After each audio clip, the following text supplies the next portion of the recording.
Assalamualaikum warahmatullahi wabarakatuh. Bismillahirrahmanirrahim. Alhamdulillahi rabbil alamin. Wassalatu wassalamu ala ashrafil anbiya wal mursalin Sayyidina Muhammadin wa ala alihi wa sahbihi ajma'in, amma ba'du.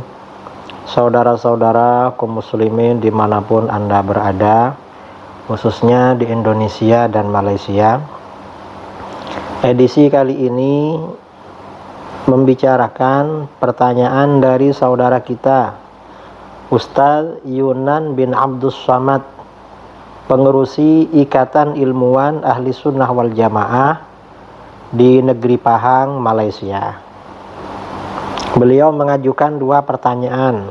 Pertama, apakah akidah Ahlus Sunnah wal Jamaah Asy'ariyah Maturidiyah adalah akidah yang dipegang oleh Rasulullah Shallallahu Alaihi Wasallam?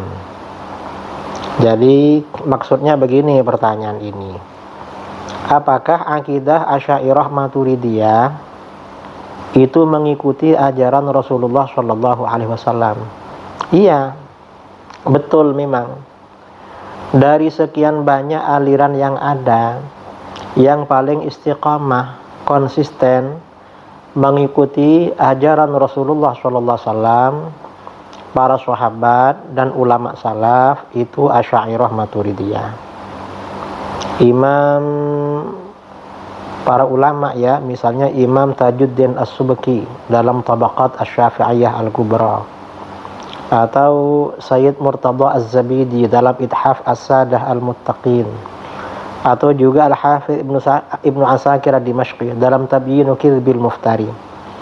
Semuanya mengatakan bahwa Imam Asy'ari, Imam Maturidi tidak membuat ajaran baru, tidak membuat bid'ah baru di dalam agama.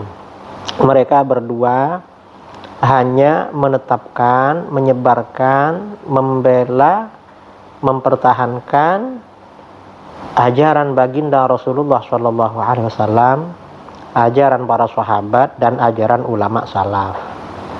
Dan ini indikasinya ada dua. Pertama, mayoritas ahli tafsir itu Asy'ariyah Maturidiyah. Kalau saudara membeli kitab-kitab tafsir atau datang ke perpustakaan, lihat kitab-kitab tafsir, rata-rata tafsirnya itu Asy'ariyah Maturidiyah. Ini yang pertama. Yang kedua, hadis. Ahli hadis ini jumhurul muhadditsin, 90% ahli hadis itu mazhabnya Asy'ariyah Maturidiyah. Itu 90%. Dan ini diakui ada ulama Wahabi dari Madinah, Dr. Syekh Profesor Dr. Syekh Abdullah bin Muhammad Al-Ghunaiman. Syekh Al-Ghunaiman ini berkata, Jami'u syurrahil Bukhari Asy'ariyah. Semua ulama yang mengarang syarah kitab Sahih Bukhari itu mazhabnya Asy'ariyah. Nah, ini artinya apa? Ini indikasi bahwa mazhab Asy'ariyah Maturidiyah itu memang mazhab yang paling cocok dengan ajaran Rasulullah Shallallahu Alaihi Wasallam, para sahabat dan ulama salaf. Ini soalan yang pertama. Soalan kedua, mengapa Wahabi tidak tetap namanya, berubah-ubah? Kadang-kadang mereka mendakwa mereka salafi, kadang-kadang mereka mendakwa ahli hadis, kadang-kadang mereka athari.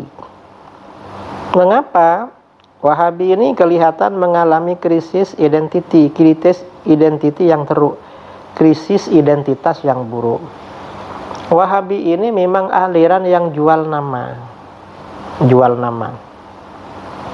Karenanya namanya ganti-ganti. Awalnya mereka pakai nama Wahabi. Lama-lama karena pakai nama Wahabi, orang-orang tahu ini ajaran baru ini, karena di kitab-kitab lama gak ada ajaran baru. Wahabi ajaran baru. Akhirnya mereka malu, tidak pede dengan nama Wahabi, ganti nama Salafi.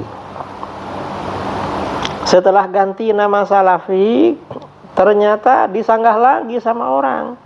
Dari dulu gak ada ajaran salafi.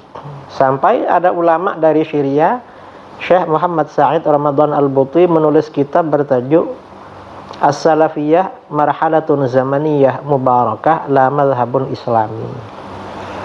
Salafiyah itu adalah fase, ya, perjalanan masa yang diberkahi dan bukan mazhab Islam.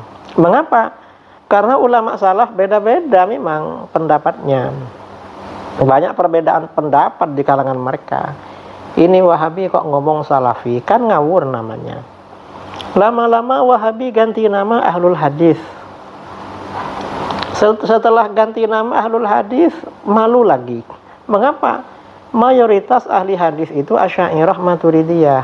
Mereka ahli hadis yang mana? Ini Wahabi. Lama-lama pakai nama Atsari. Ya pokoknya banyak namanya mereka ini. Mereka mengalami krisis identitas yang buruk memang Wahabi ini. Ya kitabnya kacau. Apalagi kitab pendirinya Syekh Muhammad bin Abdul Wahab dan murid-muridnya itu kacau. Sangat kacau. Itu Wahabi. Nah, jadi memang banyak masalah ya di kalangan Wahabi. Ini Ustadz Yunan bin Abdus Samad, pengurusi ilmuwan Ahlus Sunnah wal Jamaah di negeri Pahang, Malaysia. Mudah-mudahan bermanfaat. Sekian, assalamualaikum warahmatullahi wabarakatuh.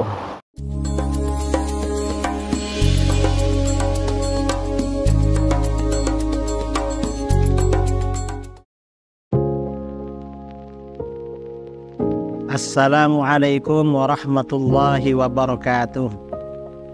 Saudara-saudara kaum muslimin dimanapun Anda berada, di seluruh Indonesia maupun di luar negeri, perkenalkan saya Al-Fakir Muhammad Idrus Ramli mengajak saudara-saudara sekalian untuk menyisihkan sebagian hartanya sebagai donasi bagi program peduli pendidikan yang dikelola oleh LAS, Lembaga Amin Zakat Sidogiri. Program ini merupakan bantuan untuk biaya pendidikan yang diberikan kepada anak didik binaan LAS Sidogiri yang meliputi 1. Beasiswa anak yatim dan duafa, 2. Beasiswa anak berprestasi, 3. Peningkatan SDM guru, dan 4. Penugasan dai dan atau tenaga pengajar. Silahkan saudara-saudara, kami tunggu donasinya melalui rekening yang tertera di video ini. Insya Allah harta kita akan semakin berkah, semakin dimudahkan, semakin lancar, semakin bertambah. Amin, Allahumma amin. Dari saya, assalamualaikum warahmatullahi wabarakatuh.